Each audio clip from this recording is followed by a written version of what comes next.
On se lance maintenant dans la section 1.8.2. On parle maintenant des permutations. Donc, on va aller voir une autre possibilité d'analyse combinatoire. Et ici, pour bien introduire la permutation, on va se donner une mise en situation qui va nous donner exactement ce qu'on veut. Donc ici, supposons qu'on souhaite écrire un mot de 3 lettres avec les lettres A, B et C. Et on veut faire un mot de 3 lettres qui va utiliser chaque lettre une seule fois dans notre mot. Bien, ici, par le principe de multiplication, on peut trouver combien il y a de possibilités. Donc on a 3 lettres, on va avoir 3 cases. Au début, on a 3 choix. Comme on ne veut pas réutiliser le même choix, on va avoir 2 choix pour le deuxième et un choix pour le dernier. Donc 3 fois 2 fois 1, ça nous donne 6 possibilités. Et là, ça ici, c'est avec le principe de multiplication qu'on y arrive.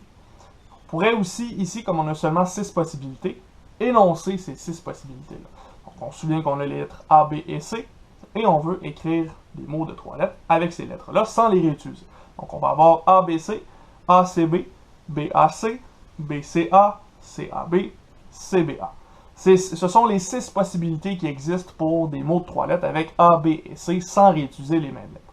Ces 6 possibilités-là, c'est ce qu'on va appeler des permutations de A, B et C. Donc on remarque ici qu'on a eu toutes les possibilités d'écrire des mots de 3 lettres en déplaçant les lettres A, B et C à chaque position pour obtenir des possibilités différentes. Donc c'est ce qu'on appelle des permutations pour A, B et C. De façon générale, on va dire qu'une permutation, c'est quoi? Ben, c'est juste une disposition qui est ordonnée. On a un ordre dans ce qu'on a écrit de n éléments qui sont différents. Donc si on avait 3 lettres différentes, et dans ce cas-ci, le nombre de permutations va être égal à n factoriel. On va définir juste ensuite qu'est-ce que c'est n factoriel, et on va noter cette permutation-là, le nombre de permutations, P indice n, pour les permutations de n éléments différents.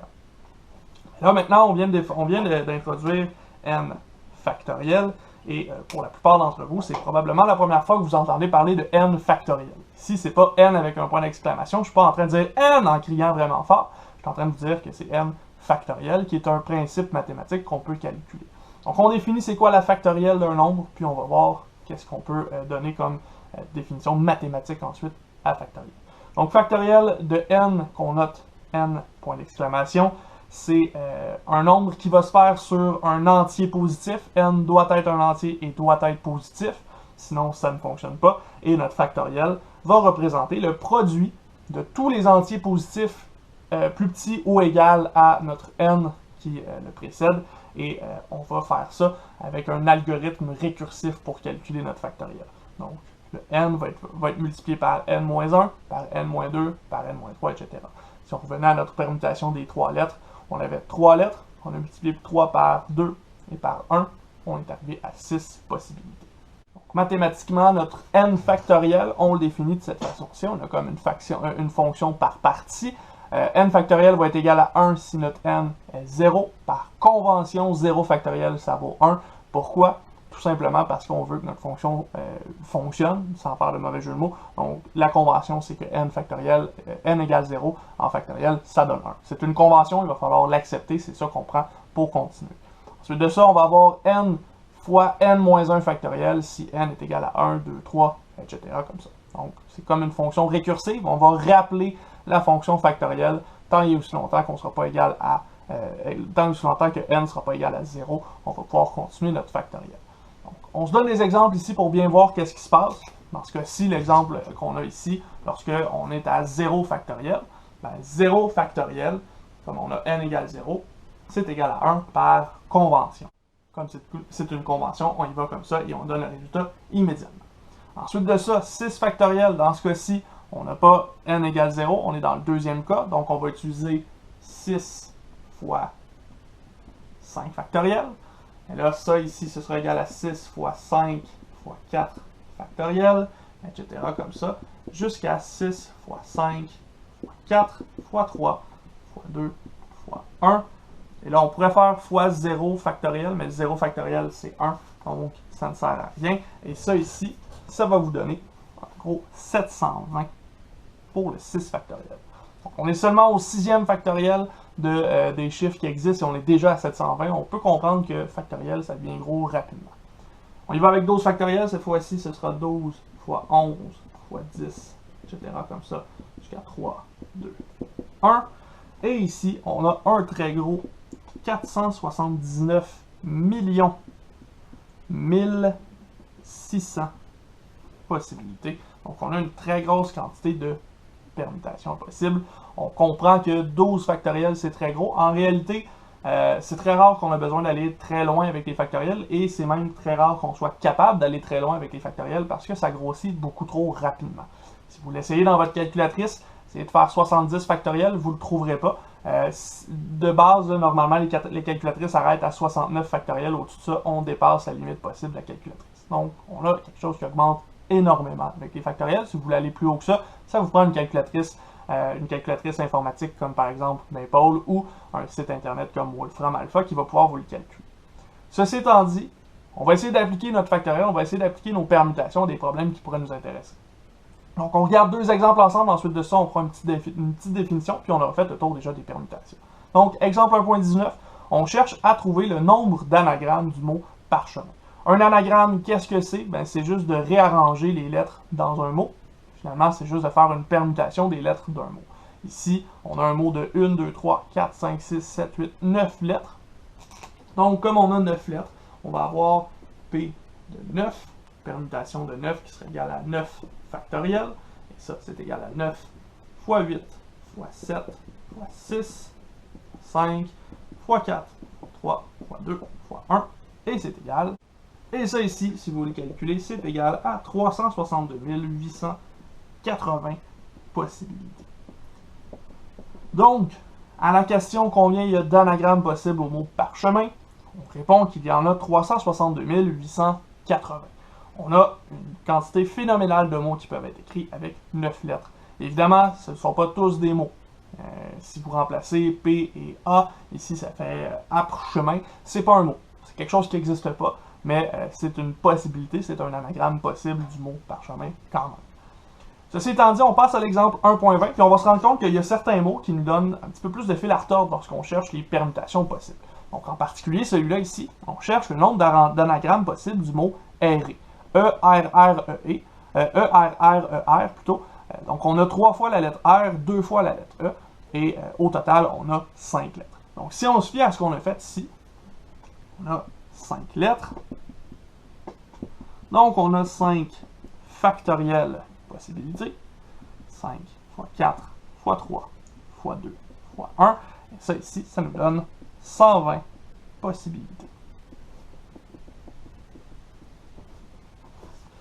Par contre, le mot R, E, R, E, R, si j'indice mes lettres au-dessus, je pourrais obtenir le premier R ici, le deuxième ici, le troisième ici. Et je pourrais aussi obtenir R2 ici, R3 ici, R1 ici. Je pourrais aussi obtenir R2 ici, R1, puis R3. Je pourrais obtenir R3 au début, R2, puis R1. Je pourrais obtenir R3, R1 et R2. Je pourrais aussi obtenir R1, R3, puis R2. Je pourrais obtenir plusieurs méthodes pour chacun des R ici. Comme j'ai 3 R, l'anagramme RE-RE-R s'écrit de 6 façons différentes au point de vue des R. De la même façon, chaque anagramme ici s'écrit de 2 façons différentes si j'indice les E aussi. Comme on a 6 façons pour les R et 2 façons différentes pour les E, on a 12 façons différentes d'écrire chacun des mots. Donc, chaque anagramme s'écrit de 12 façons différentes. Comme on a 12 façons différentes d'écrire chacun des mots, ben le 120 possibilités ici qu'on a, c'est pas vrai que c'est 120. Parce que ce 120-là compte les 12 façons pour chacun des anagrammes. Donc en réalité, on devra faire notre 5 factoriel divisé par 12, qui va nous donner 120 sur 12, donc 10 possibilités. Et le 12 ici, si on le décortique, On l'obtient parce qu'il y avait 6 façons d'obtenir les R, donc 3 factoriels pour les R, et 2 pour les E, donc 2 factoriels pour les E. En réalité, ça veut dire qu'on a divisé 5 factoriels par 3 factoriels multiplié par 2 factoriels. Ce qu'on vient de conclure ici, ce qu'on vient d'obtenir comme résultat particulier, étant donné qu'il y avait des lettres qui se répétaient dans notre mot, c'est ce qu'on va appeler les permutations avec répétition. Donc, lorsqu'il y a un terme qui peut se répéter dans notre problème, on va aller réduire le nombre total de possibilités, étant donné que, en réalité, R, peu importe comment je vais placer mes R et mes E, ça reste le même mot. Donc, comme c'est le même mot, je ne vais pas le compter 6 fois, je ne vais pas le compter 12 fois, je vais le compter une seule fois. Donc, je vais diviser par le nombre de fois qui va se retrouver dans ma liste de 120 possibilités. Ce qu'on vient de voir dans le dernier exemple, c'est ce qu'on va appeler des permutations avec répétition, et c'est le dernier type de permutation qu'on voit dans cette section-ci. Donc, qu'est-ce qu'on dit pour la permutation avec répétition? Ben, ce sera une permutation de n éléments qui ne sont pas tous différents. Donc, dans le dernier terme, dans la dernière exemple qu'on a fait, on avait E, R, R, E, R, donc 2E, 3R, et ça veut dire qu'on avait 5 éléments qui n'étaient pas tous différents. Donc, à ce moment-là, on va trouver ce nombre de permutations-là de n éléments dans lesquels on trouve k groupes d'éléments identiques. Donc, par exemple, dans le dernier exemple qu'on avait, on avait 2 groupes de lettres qui étaient identiques. À ce moment-là, ce nombre de permutations-là, on va les calculer de la façon suivante. N factoriel, donc le nombre d'éléments au total factoriel, divisé par le nombre d'éléments du premier groupe factoriel fois le nombre d'éléments du deuxième groupe factoriel, jusqu'à le nombre d'éléments du kème groupe factoriel en dessous dans notre division. Par exemple, ce qu'on avait tout à l'heure, E, R, R, E, R, on a R qui est là 3 fois, E qui est là 2 fois, et on a 5 lettres. Donc, les permutations est égales à 5 factoriels divisé par 3 factoriels, donc la quantité de R, multiplié par 2 factoriels, la quantité de E, qui nous donnait 10 possibilités. C'est ce que les permutations avec répétition nous permettent d'aller calculer maintenant. Ceci étant dit, c'était la dernière permutation qu'on voyait dans cette section-ci. Ça veut dire qu'on a terminé cette section-ci. Ce qui veut dire aussi qu'on a terminé notre vidéo. On se retrouve dans la prochaine vidéo avec la section 1.8.3 où on va commencer à parler d'arrangement au point de vue de l'analyse combinatoire.